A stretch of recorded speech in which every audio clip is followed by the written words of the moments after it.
galera, vou ensinar como faz um beat de funk pra vocês.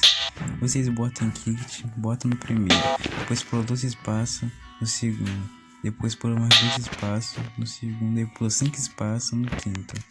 Aperta ali pra trocar de instrumento, já troca de instrumento, percussão, bells. Você escolhe qualquer um que você quiser, pessoal, qualquer um. Eu gosto desse daqui, ó, bell 1. É o bom, eu gosto desse.